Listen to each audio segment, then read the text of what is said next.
Hi, everybody. Welcome. I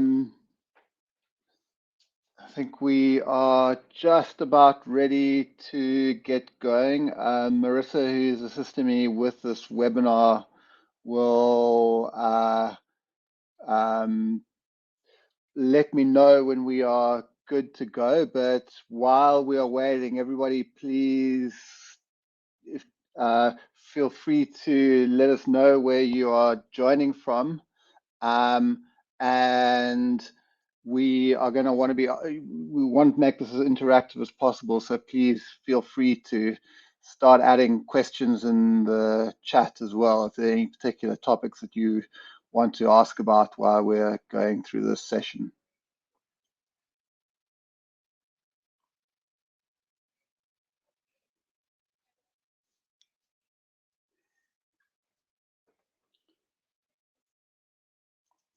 Okay, perfect. We will kick things off. So welcome, everybody. My name is Alex Gasson. I run a company called Delta V. What we do is we set up and operate outbound SDR teams for fintechs and enterprise software companies. We are based in Cape Town, South Africa, but all of our customers are in Europe and the UK. And we do work right across the EMEA region. My background is that I've spent the last 15 years or so either building and operating sales organizations in my own companies or in companies that I've worked in. And these have generally been focused on selling complex solutions into large enterprise. My aim today is to chat you through my formula for building high-performing teams, specifically focused on selling high-ticket solutions where you have complex sales processes. Today's session really is like a high-level overview of a lot of the principles, but we'll be running a series of subsequent webinars where we'll be diving into a lot more detail on specific topics. I'm hoping that today is going to be really interactive. It feels quite strange talking and not being able to see anybody's faces. So if you can help me out as well by interacting as much as possible in the chat and commenting, asking questions, that'll be great in terms of creating a feedback loop for today's session.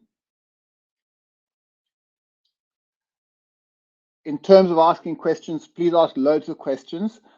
One thing to comment on this session is really around building sales teams from the point of view of sales leadership.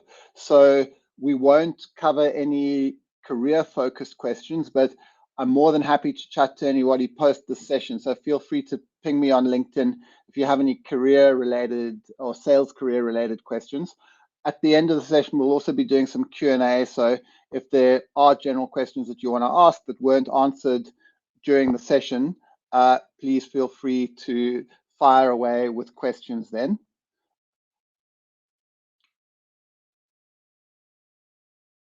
Cool. So diving into it. We start off talking about some of my mistakes when building sales teams. So, and I think these are, to be fair, are mistakes that most people will have made at some point when they've stepped into sales leadership role and have started to try and get other people to sell. So some of the big mistakes I made early on in my career was expecting salespeople to sell like I could sell as a founder. And the reality is that the way that a salesperson who is employed in a business sells is very different from how a founder can sell, who can sprinkle the magic on a sales process. So I'll talk a little bit shortly about what you actually need to put in place in order to have people who are not founders effectively sell in a business. I also had a strong opinion that good salespeople should and could do everything. What I've subsequently learned is that there are very clear roles in the sales process, and some people or different personality types are better at different things. And so we're going to dig into that as well. Another huge mistake that I've made early on in my sales career is not having a clear picture of who my target customer is. So talking to anybody and everyone instead of being very strict about qualifying who I was going to be working with. Other things I did was hide people and didn't arm them with the tools for success. And another great one when managing salespeople is when you go and thumb suck metrics that you're going to hold them accountable to, rather than having robust metrics which are based on reality. Interested to hear if people on this call have made similar mistakes, or on the other hand, have been on the receiving end of these types of mistakes. Feel free to add these in the chat.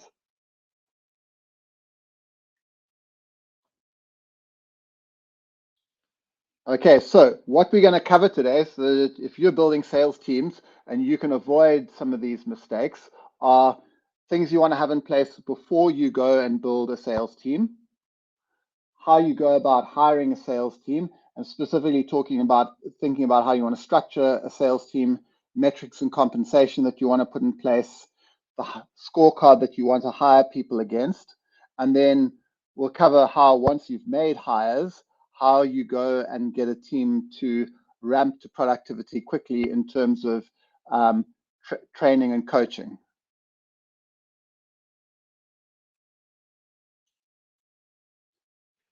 Okay, so getting into it. So this slide is all about the things that you need to put in place before you build a high performance team. And the reason why I say before it's a high performance team is because you can absolutely go and hire and put bums on seats without any of these things in place. But it's highly unlikely that you're going to have a sales team that is going to perform well. So talking through the things that you want to have in place in your business before you go and say, right, we're going to go and build out a sales team. First off, concept that I think most of you will be very familiar with is product market fit. And essentially what that means is that you have made multiple sales of the same product to similar looking customers, and you have validated that people are going to reliably give you money for what it is that you're taking to market. The next thing that you want to have in place is you want to have sales leadership. And sales leadership doesn't necessarily mean that you have a experienced sales leader in the business, but it does mean a few things. One is that in your business, you have a pro sales culture where sales is seen as like a respected, highly important part of the business that is fundamental to growing and driving growth through the business. Secondly, you want to have very clear revenue targets so that the sales team that you're building are actually going to know what they're being pointed at. So I've worked in businesses where people did not want to commit to growth targets. And as a salesperson, I found it exceptionally hard to operate in that world because I didn't know what to kind of point at and what my goals were. And then once you've got the revenue targets, you need to have some kind of sales strategy. So as a business, you want your business to figure out like, what is our strategy for getting to these targets that we have? So the next thing that you want to do before you go and hire salespeople is you want to have an established sales playbook that you can train salespeople on. And there are quite a few things that you need to put in place here, but there's a massive difference. What will happen is that as a business is like, there'll be things that are well understood, but a lot of that understanding lives in people's heads. And what you have to do is you actually have to take that out of people's heads and institutionalize that into a playbook that people can be trained on and that they can execute on. And it's a massive accelerator for hires if they know what to point at and what they need to do to be successful. So the things that you want to be having in place before going and hiring salespeople into your business is you need to have a sales ready product or service. And what I mean by that is that your product or service is well packaged up, and you have clear pricing, and so salespeople can go very easily communicate and articulate what is the proposition, what does it cost, those sorts of things to a customer. I've worked in environments where none of that was defined, and it was incredibly hard to have sales conversations. Next up, you need to have a very clear definition of who you are selling to, and that is based on, and there's two kind of criteria to that. There's your ideal customer profile, which defines the target organizations that you are selling to. So you want to have a very clear picture of what counts as good, who are the types of organizations that your product is a great fit for, and who are going to give you money. And then the step down is having it clearly articulated who are the buyer personas that you're selling to. And that's essentially your buying committee. So who are the people who have the right level of authority in the organization and the right problems that they can actually buy your product. And you want to have those very clearly defined so that your salespeople essentially only go and talk to the right people at the right companies, and they don't waste time talking to the wrong people at the wrong companies and just basically do activity that's never going to result in money coming into your business. Another key item that you need to have put in place is a qualification framework. So most of you are probably familiar with qualification frameworks. So like the basic one that everybody talks about is BANT, but then you can go to kind of the more sophisticated, complicated ones like MEDIC. It doesn't really matter which qualification framework you go for. You just need to have one, pick one that works for your business. And it's very important that what you've done is you've translated that from like the sort of theoretical framework into specific questions or specific things that a rep needs to look for within your sales process in order to say, do I have a qualified opportunity or not?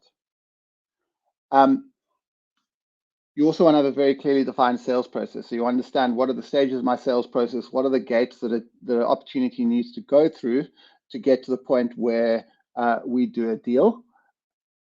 If you're managing sales people, you also want to have clear metrics for your funnel. So you want to have a good idea of what volume of opportunities need to be going into your sales process, and then understanding at what rate they should be converting through the different stages.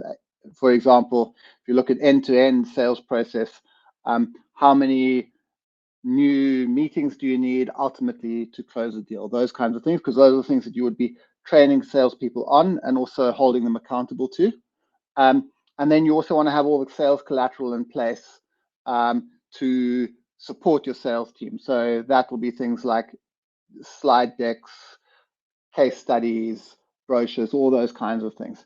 If you don't have these items in place, it's super, super hard for salespeople to perform. And like if you hire exceptional people, they can probably figure it out and get there, but it's going to take them way, way longer to get to hitting their numbers, and you won't necessarily be setting them up for high performance.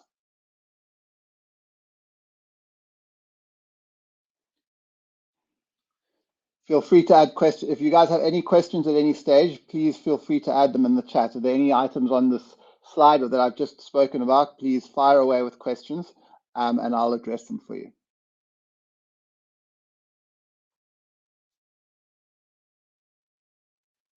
Okay, so if you have got everything that you need in place to go and start building your high performance team, next thing is you need to go and start building a team. And the first thing that you want to be thinking about is how am I going to structure my sales team and how am I going to structure my sales organization? So before I talk through kind of the specifics of the slide, let me chat through why I believe kind of having like a team structure and thinking about structure is really important. So early on in my sales career, I held the belief that a good salesperson should be able to do everything. So they must own the end-to-end relationship with a customer, which includes opening the door, closing the deal, and then managing the ongoing client relationship. And what I've subsequently learned is that it works a lot better if you clearly segment the roles that you have in your sales process. And what also is important to realize is like your customer doesn't really care if they are dealing with different people, as long as the execution from one person to the next is as good or as better than the previous person that they dealt with. Having distinct roles in your sales process is also works a lot better because you narrow the scope of a role, so people focus on less and they get better at doing things. And it also means you can get them to productivity faster because there's a narrower scope of activities that they need to look after. And then also it's good to recognize that different people or different types of personalities are better aligned with different roles. So in terms of talking through the structure for how most modern sales organizations are not structuring their businesses, they have three key distinct roles in an organization. So you have, call it loosely called openers, who are responsible for opening doors and generating opportunities, and these are generally referred to as sales development reps or SDRs or BDRs. And what they're responsible for doing is that they do outreach to prospects, engage them and get them to the point where they want to do an initial demo or discovery call to understand more about a solution. These opportunities get handed over to your closers, who are generally called account execs, and they are responsible for going from that initial meeting all the way through to close and walking through the prospect through the journey to ultimately buying. And once they've closed the deal, they hand that over to teams of farmers who are generally called account managers or customer success managers, and their role is to maintain the relationship with that existing customer, ensure that they don't churn, ensure they're getting value from the product, and ultimately find upsell or cross-sell opportunities and generate expansion revenue from that customer that you have. So what we find at Delta V is, in terms of the kind of businesses that we work with, is that most companies of a certain size who have sold a product multiple times to similar looking organizations, they've got a very well understood process for how you close a warm opportunity and then how you manage that customer relationship. But where they often struggle is the going about how they building teams of openers or SDRs. The reason being is that in that role, you often have relatively junior, inexperienced sales reps, and it's a role that requires a huge amount of training, coaching, managing, and enablement, and it's probably one of the hardest functions to set up in a business, and that's actually why many businesses choose to outsource that function to us rather than building it internally. So this is kind of overall structure for sales teams. What we are seeing is and if you choosing this structure depends a little bit on the size of your market. If you have a small market, you might want to combine the opener and closer role and have somebody doing everything. If you're making your first sales hire, you often might want to hire somebody who is an opener and a closer before you go and expand into this larger team structure. One thing you definitely want to do, though, is you want to separate managing existing customer relationships from new business.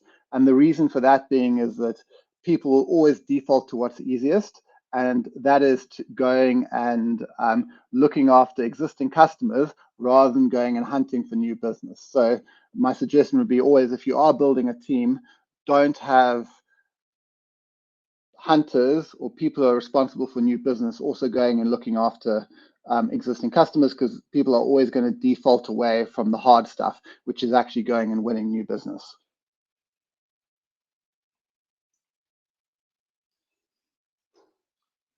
Any questions on this topic before I move on?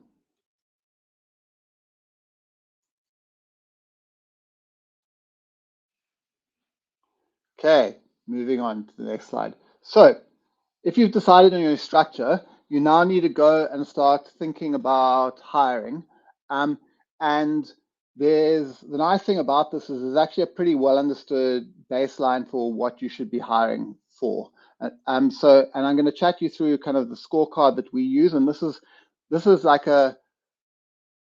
call this a high-level scorecard, which is not role specific. It's broadly applicable to both sales development roles and account executive roles, and is really focused on the type of personality you're looking for, because ultimately it is actually the personality traits that are going to make somebody successful in sales. You would want to, if you're actually going and hiring yourself, you'll want to build this out a bit more in terms of specific qualifiers that you need in terms of things like education, experience, domain expertise, those sorts of things. But I'll talk you through the kind of base scorecard that you want to be hiring against if you are hiring salespeople. So first thing you want to be looking for is great communication. I think that goes without saying, but you're looking for great written and verbal communication. Relatively easy to assess this when you're engaging with somebody.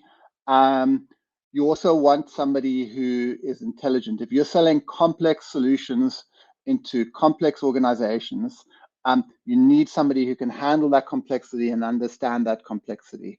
And so that is so it's very important that you get somebody who can handle that complexity and has the right level of intelligence. And so for us, when we're hiring SDRs in our business and all of our customers are selling very complicated financial technology or enterprise software solutions into large organizations, we need people who are smart so they can handle that complexity.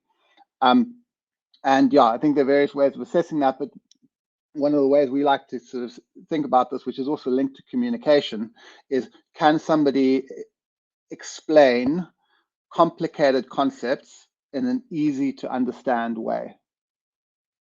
Another thing that is fundamental to be successful in sales is curiosity. So this is a huge one when you are hiring salespeople. And so when I say curiosity, you want people who are interested in your business and your solutions. You want people who are going to be interested in the industry and the market that they're operating, who are interested in their customers and want to learn more about their businesses and more about the people that they're working with.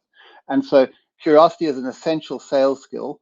The way that we test for curiosity in our business is really about the quality of questions that people ask during the hiring process. And so if people are unable to ask you great questions, and those, what I mean by great questions is questions around things like, what do you do as a business? Where are you going as a business? What is this role about? Why does this role exist? Questions about your market. And then the other types of questions they should be asking is what's in it for them questions, where the way to think about it, are they curious enough to qualify the role that they're applying for and understand if it's a good opportunity for them. So those are the things you'd be looking for to kind of be a marker for curiosity. Another massive thing you want to be looking for is a track record of past performance. Now, if you are making an experienced sales hire, you want to be hiring people who've hit or exceeded their numbers in the past. Okay, you don't want to be hiring people who haven't hit their numbers, because my experience has been that past performance in sales is a massive predictor of future success. If you're making more junior hires, people sometimes won't explicitly have a sales track record. So then what you need to be looking for is other kind of signals for a track record of past performance. So a classic for me as an example would be somebody who is working full-time and is also managing to complete correspondence study, say through online university, and is doing that within the normal allotted time. So they're completing a 3-year degree in 3 years while also working full time. That is somebody who is a performer. Or similarly, somebody who chooses to go and do things that they don't need to do that are hard. Examples of things that are not a track record of past performance is somebody who's done well at sport in school or been sort of sports team captain in school. Generally, you've done something with an established system, and you might be naturally talented. It doesn't mean you've chosen to go and do something hard and perform. So that's just something to keep an eye out for. Competitiveness is also super important, and because when you're managing and leading salespeople, competition is a massive motivational lever.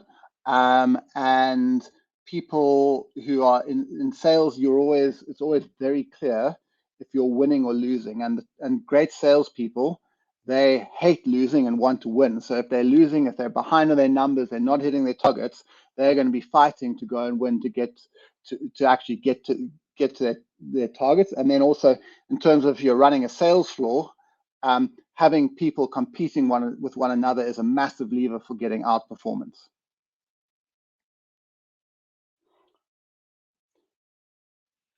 Another item that you want to be looking for when you're making sales hires is you want people who want to make money.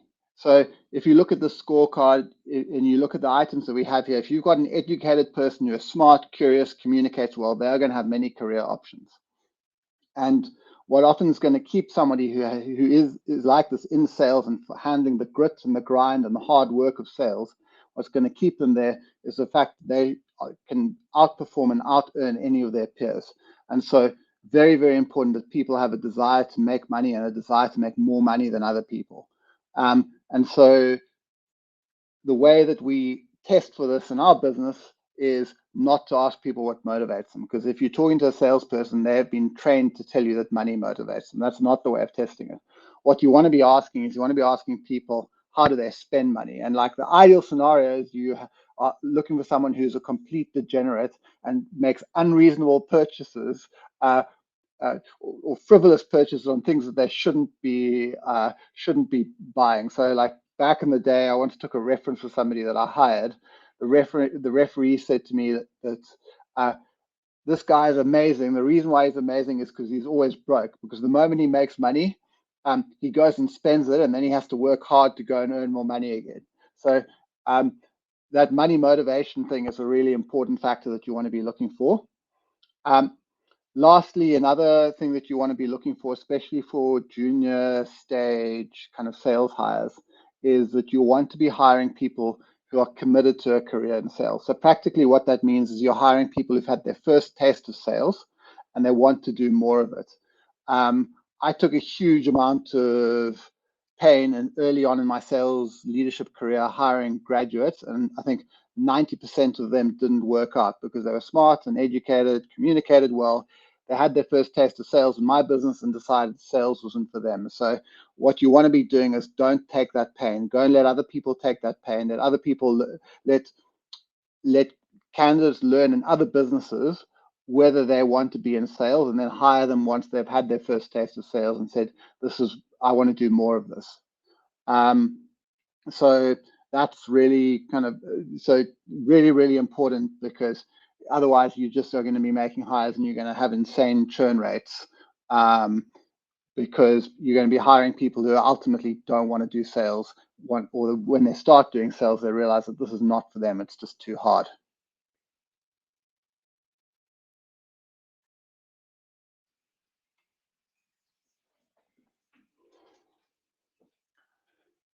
Another item you want to think about when you are starting the process of hiring is you want to have a very clear understanding of kind of how you're going to be compensating salespeople and the targets that you are going to be setting for them. So from a remuneration point of view, you want your remuneration to be very simple and easy to understand in terms of the commission structure. It should be commission is a big motivational lever that you want to be pulling with your sales team. And so you want to have a commission structure that is very simple for a salesperson to calculate, so that basically if I do X, I'm going to get Y out, and so you can figure it out on the back of a napkin. Do not let your CFO work out your commission structure, because you're going to end up with the most complicated commission structure known to man, which nobody understands, and you're going to be removing a massive motivational lever for your salespeople, because they just not going to know what they need to do to actually make money.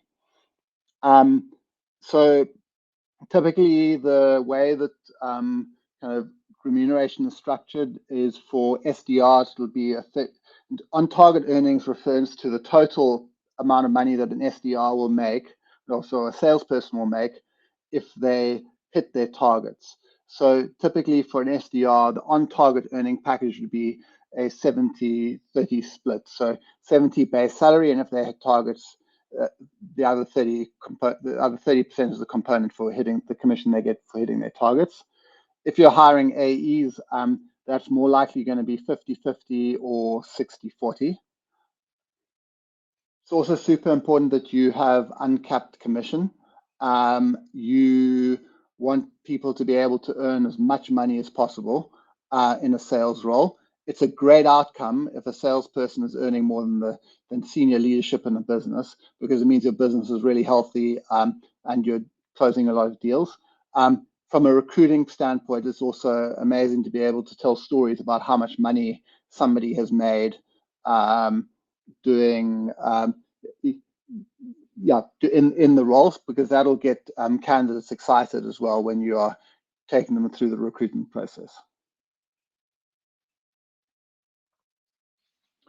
In terms of targets and KPIs, what you want to be doing is you want to be setting reasonable and achievable targets. So the idea, so if you think about, I think sport is a great analogy for sales. And when a winning sports team walks onto the field, there's a certain air about them, they're expecting to win, okay? And so this is where setting reasonable, achievable targets is really important, because you want your team to feel like they're winning.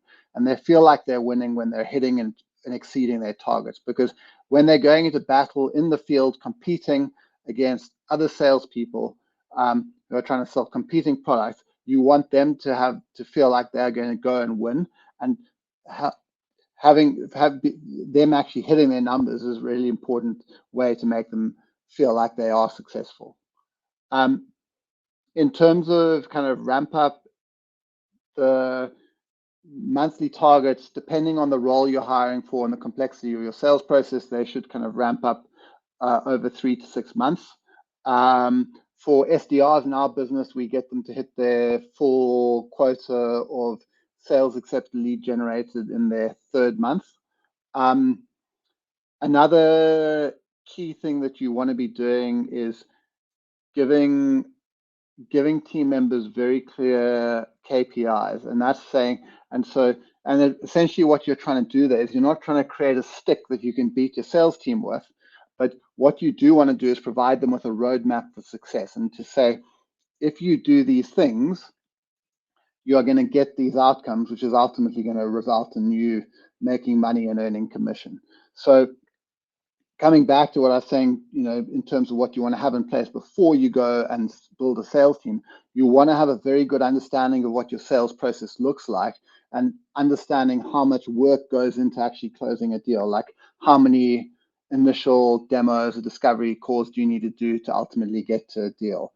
At what rate should those initial calls turn into qualified opportunities? How many proposals should go out? And then you've got this roadmap for success, so you can say to your reps, this is what you need to be doing on a weekly, monthly, quarterly basis to ultimately get to the numbers. And they have that roadmap for success, and you can also hold them accountable to those numbers as well.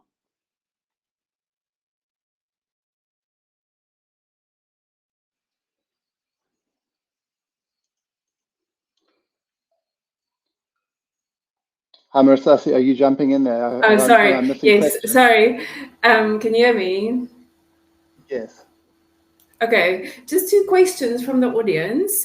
What should an average SDR compensation plan look like? Example for outbound. That's just the first one. I'll pose the second one to you just now. All right, great. So in terms of average SDR comp plan, so I think in terms of clarifying, are you talking about kind of the actual kind of salary amounts, or how do you structure kind of the incentives for an SDR? In our business, we've kept it super simple. We focus on the SDRs get paid a straight commission per sales accepted lead that they generate. And the definition of a sales accepted lead in our business is a meeting with the right person, so somebody who matches one of your buyer personas, at the right company, so a company that matches your ICP, and that person has turned up for the meeting for the right reasons to find out more about your solution. So so we pay SDRs essentially a straight flat fee per sales accepted lead that they generate per month.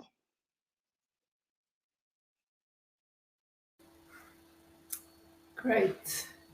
Alex, and then there's another question from Mardi. Beyond revenue, what metrics have been most predictive of long-term rep success in your sales team? So there's 2. I think that this is quite a broad question, but I think that the I think that, I mean, the way that we think about it is that, like, activity times quality equals results. But the basis, the easiest thing for someone to get right is activity. Like you get so the way that we think about it is first make sure you have the right level of activity. If we then and that could be, and that's going to vary. Like if it's an SDR, it's going to be different from like activity. You know, SDR kind of, we're thinking about how many new contacts are they adding into cadences per day, how many dials are they making, how many email replies are they getting, how many phone connects are they getting. Those are the sorts of things we're thinking about from the point of view of an SDR. But if you think about for an account exec, it would be how many new meetings are they sitting per week or per month, at what rate of those meetings are turning into kind of qualified opportunities. So those are, but that is like activity, and that's the thing that like a rep has full control over. But then quality is something that is a bit harder, but that's kind of where if they have the activity, you can then go and the activity is not getting the right result. That puts you in a position to say, okay, we know it's not activity, so now we need to go and look at like what's the quality of the actual execution like. So yeah, so I hopefully that answered that question. Great. There's one more on this. KPIs or KPIs or commission based on meetings booked or closed deals from meetings booked? So we focused on so for SDRs it would be, so commission-based meeting books or closed deal. So for an SDR, you got to think about like what does the SDR have control over? They only have control of the process up until the point where the meeting takes place and like the prospect actually turns up to that meeting. So we think, so you want to incentivize them on the stuff that they have control over. So essentially you give them commission on meetings sat that meet certain criteria. So meeting with the right person at the right company that has taken place, and then the account executives who are closing that deal are kind of getting commission on the actual deals closed.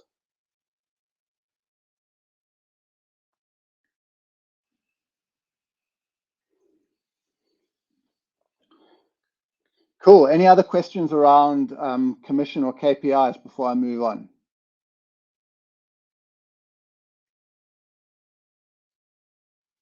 Great. So moving on then. So if you've gone and if you've figured out your commission structure, you've made hires, you now want to think about how you're going to ramp people up to productivity quickly. And this is super, super important. The reason being that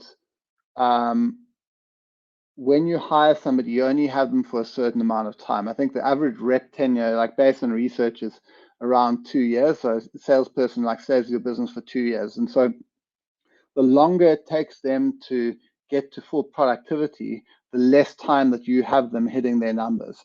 And so it has a massive impact, long-term impact on the revenue of your business if you're able to ramp team members to productivity as quickly as possible.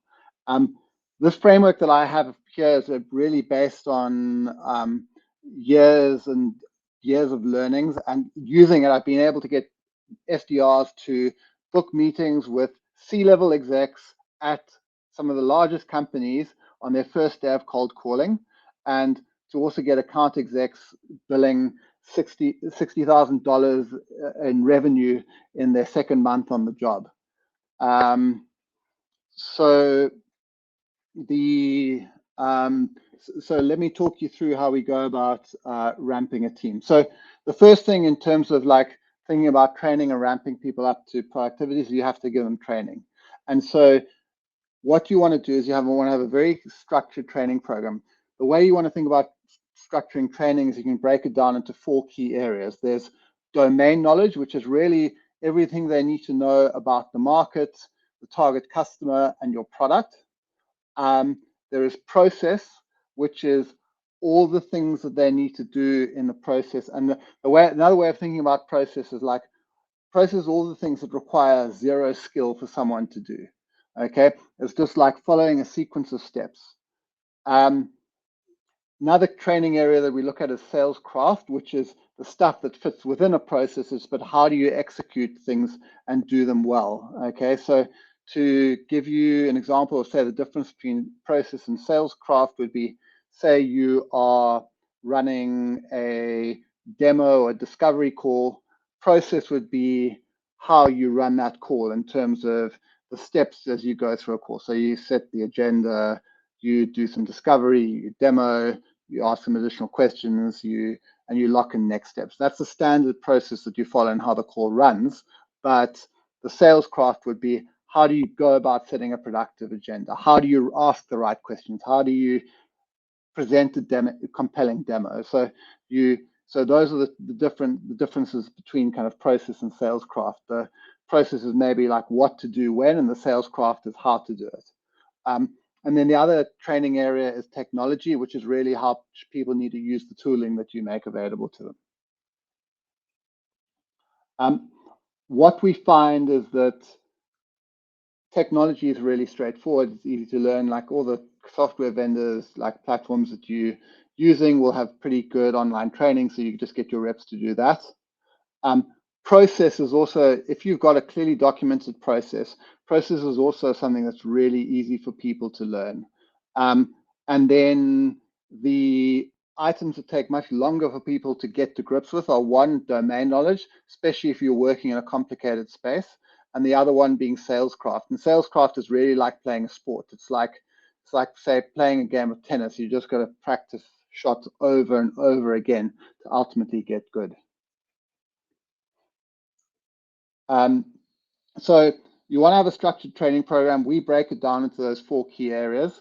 Then when you go and deliver training, what you want to be thinking about is that regardless of the amount of experience that somebody that you has, when you bring them into your business, you want to train them exactly the same way. The reason you want to do that is you want to create a baseline so that you know that everybody who's come into your business knows what counts as good. So it's not like this guy does things that way, this guy does things that way. Everybody knows that this is the standard for how you expect things to work. To ramp people quickly as well, what you want to do is you want to train on a need-to-know basis. Like a lot of company onboarding and training programs, somebody comes, joins your business, they get 6 weeks of training before they do any sales activity. Why? Because you're telling them everything and anything they need to know about your product and your business. And actually, all you want to be training people on is the things that they need to know in order to be effective. So figure out like what is the important stuff that needs to be that somebody needs to be training them, and only train them on that. Do not give them information that they don't need to be successful in their role. And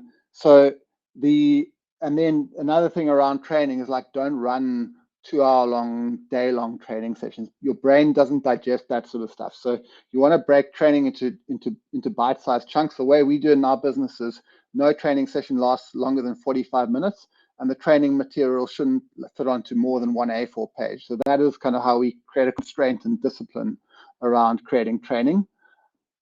The next thing you want to do is, if you deliver training, immediately you want to get people to put it into action immediately following a training session. Don't give training and then don't have an action to follow it. So as an example, if we train people how to cold call in our business, we'll give them cold call training, and literally an hour later, they have to go and make cold calls using the script that they've been trained on for the first time.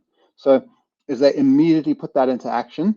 And then what you got to do is you want to have a control mechanism as well, or a feedback loop, to make sure that people are able to, so that there's a feedback loop to make sure that your training has been put into action and people are actually executing on it how they're supposed to do. So taking my cold call example would be, you train somebody on how to do cold calls, you have them go and do cold calls, and then you go and do call reviews afterwards, where you listen to the calls together and you actually critique on you critique those calls, and you give feedback so that you know, one, people are doing things in the right way, and you can also coach them on how to improve.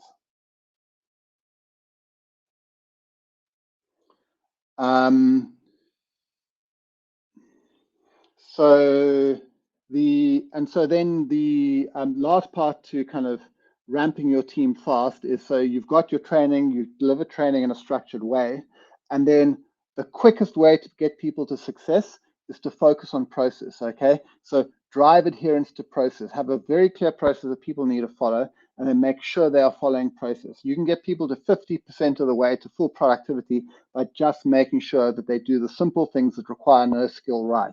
So drive adherence to process. Also throw people in the deep end. It's a massive accelerator to learning for people to actually have to go and do stuff early on. So what I mean by that is don't go and give somebody 6 weeks of training before they actually go and interact with a client. At Delta V, we have a new SDR in our business. Within 7 days of joining the business, they will already be making their first cold calls. What you want to do, though, with the throwing in the deep end, you also want to give people the room to make mistakes. So don't go and get people talking to your most important prospects or the best sales opportunities when you're throwing them in the deep end. Rather go and give them those tier 4, tier 3 prospects that you don't really care about to go and work on initially, so they can go and get the learnings and make the mistakes before you move them onto the high value accounts that you really want to do business with. What you want to be doing as well is that you want to, from a coaching point of view, is that all calls that are made, all meetings that are made, they should all be recorded, because this is super, super meaningful for coaching. So what you want to be doing then is if you're managing SDRs, you want to be reviewing calls every week.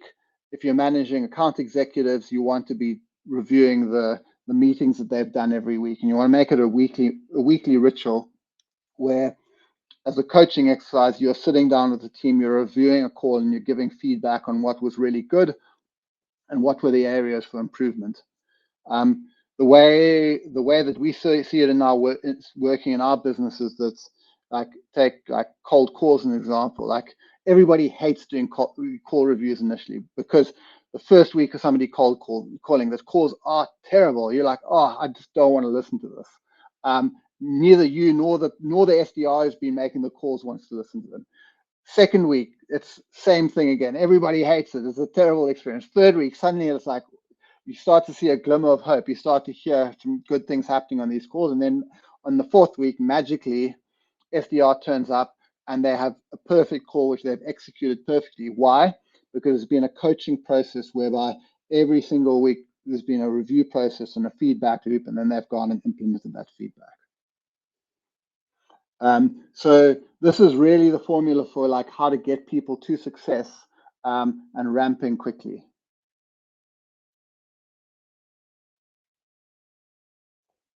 So I think that covers what I had to cover around sort of ramping a team, and really is kind of the end of my presentation. But I see there are quite a lot of comments or questions in the chat, so I will start going through them so I'll start going through based on the ones that I haven't addressed so far. So So I see Mitch had a question about what personality type would you say is best for each role.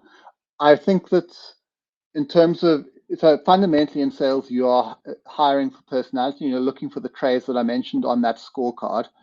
So I wouldn't say it's a personality trait. What you're looking for is very specific.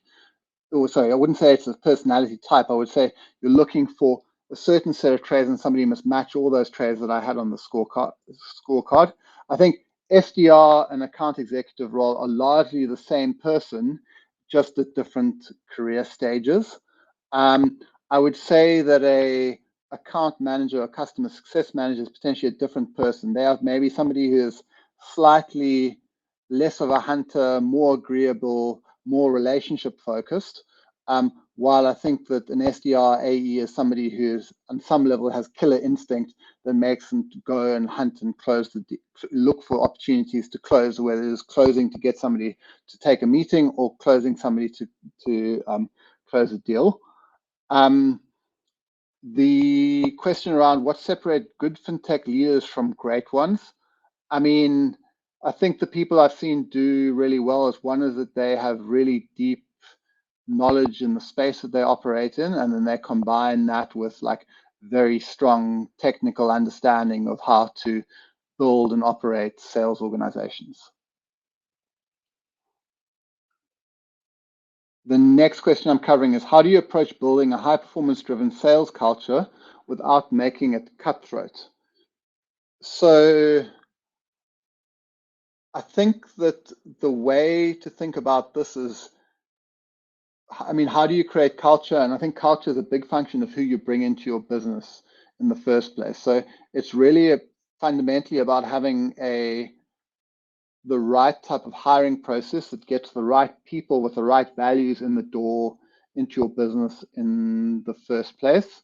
And then probably from a leadership point of view, how do you kind of have demonstrate the right values and also make sure that you do have a culture of collaboration in your business. So I think that I think you absolutely want competition and you want lots of competition, but you want it to be positive competition as opposed to negative competition. And to a large extent, that's going to be around like having the right people in the business, and then also like a key thing that you need to be doing as a sales leader is actually setting the right boundaries with your salespeople and making it very clear what's acceptable and unacceptable from a behavior point of view.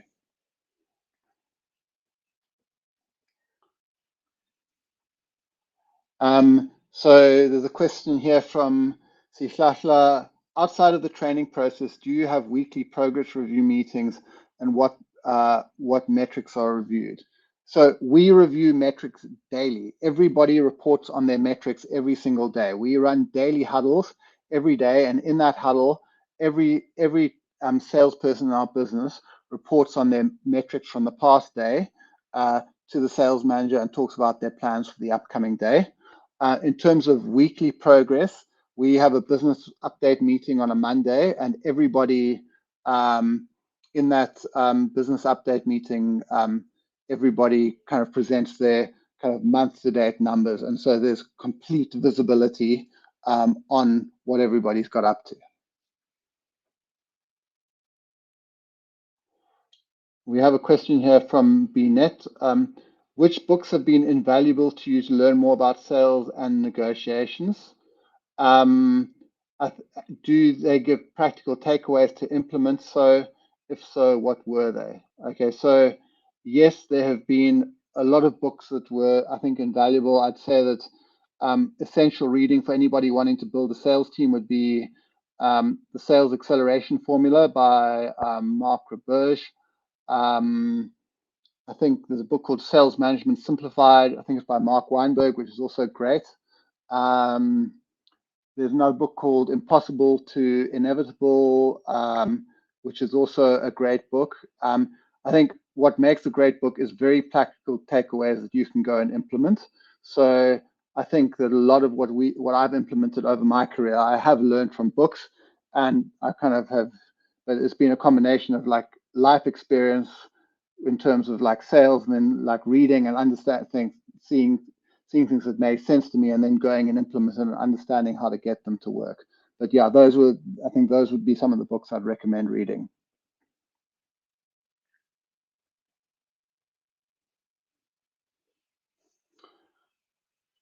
Okay, are there any more questions then before we hop off? Are there any questions here that I have missed?